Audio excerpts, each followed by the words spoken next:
क्योंकि ये जितने भी 7 मंदिरों का समूह है पूरी तरह से भगवान शिव, माता पार्वती। बात करें तो आप यहाँ पर आकर ही मतलब अचंभित हो जाएंगे, क्योंकि यहाँ की जो बनावट है आप देखेंगे पत्थर के ऊपर पत्थर जो है वो टिकाया गया है।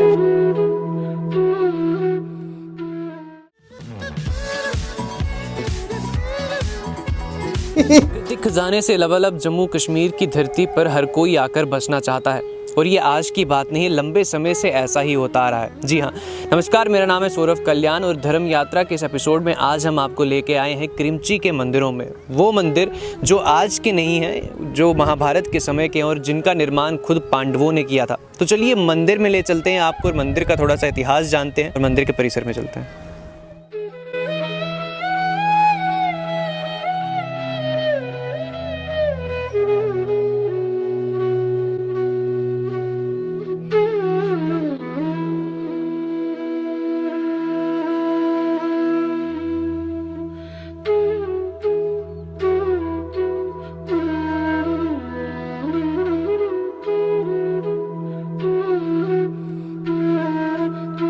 अभी हम मंदिर के परिसर के अंदर आ चुके हैं और मैं आपको बता दूं कि आर्कियोलॉजिकल सर्वे ऑफ इंडिया के मुताबिक ये मंदिर जो है माना जाता है कि 8वीं सेंचुरी में बनाए गए थे, महाभारत के युग में बनाए गए थे और खुद पांडवों द्वारा जो है यहाँ पर इनका निर्माण किया गया था।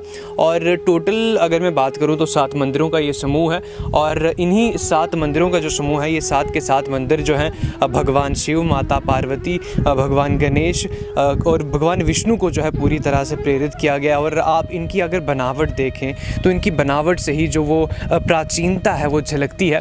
और ये भी माना जाता है कि इसकी बनावट कहीं ना कहीं इंडो ग्रीक से मिलती है, क्योंकि 8वीं सेंचुरी के दौरान जो है ये मंदिर जो है बनाया गया था और पूरा निर्माण जो है इन मंदिरों का अपने हाथों से किया गया था।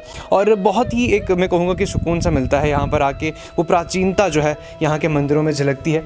अगर हम मंदिर के परिसर के अंदर देखें तो आप देख सकते हैं 8वीं शताब्दी के ये बनावट है। आप अगर मंदिर के ऊपर भी देखें तो फ़िलहाल यहाँ पर लकड़ी के गड्ढे भी लगाए गए हैं और साथ ही साथ मिट्टी का भी उपयोग किया गया है और पत्थर की शिलाएं भी है। और यहाँ पर जो है ये प्राचीन एक पत्थर है और मेरे ख्याल से इसके बीच में यहाँ पर जो है पूजा की जाती होगी। और ये भी माना जाता है कि जो पांडव थे अपना वनवास काटने यहाँ पर आए थे। मंदिर के बाकी परिसरों में ले चलते हैं। 7 समूहों का ये मंदिर है, बाकी के 7 मंदिरों को भी देख लेते हैं। पूरे अगर मंदिर के परिसर की बात करें तो आप यहाँ पर आकर ही मतलब अचंभित हो जाएंगे, क्योंकि यहाँ की जो बनावट है आप देखेंगे पत्थर के ऊपर पत्थर जो है वो टिकाया गया है। बीच में जैसे कि किसी तरह का सीमेंट का उपयोग जो है वो नहीं दिख रहा। और क्या हाथों से ये कारीगरी की गई होगी, क्योंकि 8वीं शताब्दी की बात है। और साथ ही साथ आप अगर देखेंगे तो ये एक पिलर बनाया गया है, उस पिलर के ऊपर बाकी पिलर जो हैं वो लगाए गए हैं। तो उस ज़माने में तो बुलडोज़र भी नहीं होता था, ट्रक्स भी नहीं होते थे। ये पिलर पहली बात बनाए कैसे गए, उसके बाद इन पिलर्स को ऊपर ले जाकर किस तरह से इनको टिकाया गया और किस तरह से इस पूरे मंदिर का निर्माण हुआ, ये अपने आप में ही एक चौंकाने वाली बात है। इस तरफ अगर आप देखें तो मंदिर के अंदर यहाँ पर भी जगह है और मेरे ख्याल से ये जो है जब आप जानते हैं कि 8वीं शताब्दी में महाभारत की बात थी, तो हो सकता है यहाँ पर तप करने के लिए, ध्यान लगाने के लिए, क्योंकि हमारा ये भी जाता है कि वनवास काटने के लिए यहाँ पर पांडव आए थे, तो ये जगह जो है तप करने के लिए भी इस्तेमाल की जाती होगी, ध्यान लगाने के लिए।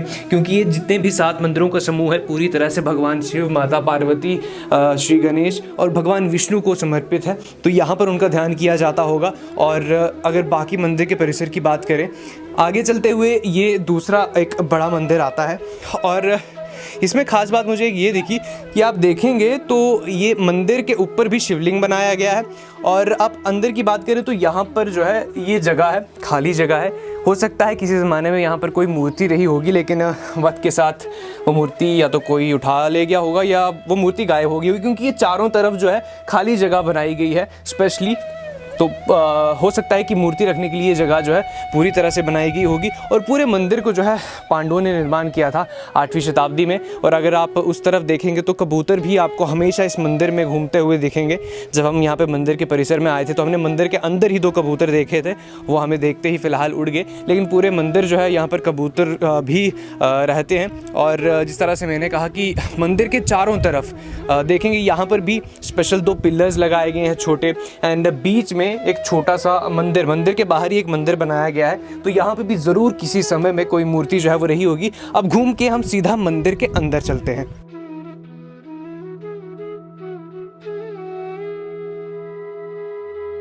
सात मंदिरों के समूह में से एक मंदिर के पास हम फिर से आ गए और यहाँ पर आप देखेंगे शुरुआत में ही आपको एक मूर्ति दिखेगी और हाथों से तराशी गई है ये बिल्कुल मूर्ति, और बिल्कुल शेर की तरह जो है इसकी शेप है।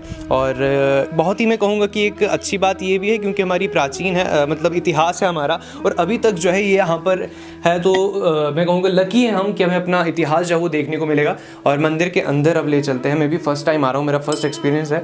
तो मंदिर के अंदर और यहाँ पे मूर्तियाँ हैं और ज़रूर यहाँ पर जितने हमारे पांडव यहाँ पर आकर पूजा करते होंगे। और इस मंदिर की कहानी क्या है, क्रिमची के 7 मंदिर, पूरी तरह से कोई नहीं जानता क्योंकि पीढ़ी दर पीढ़ी जब 8वीं शताब्दी के बाद ये कहानी सुनाई जाने लगी तो कहीं ना कहीं वो कहानी धीरे धीरे विलुप्त भी हो गई। इसलिए यहाँ की कहानी को अच्छे तरीके से कोई नहीं जानता, लेकिन ये माना जाता है कि यहाँ पर 8वीं शताब्दी में पांडव आए थे और उन्होंने इन 7 मंदिरों का निर्माण किया था।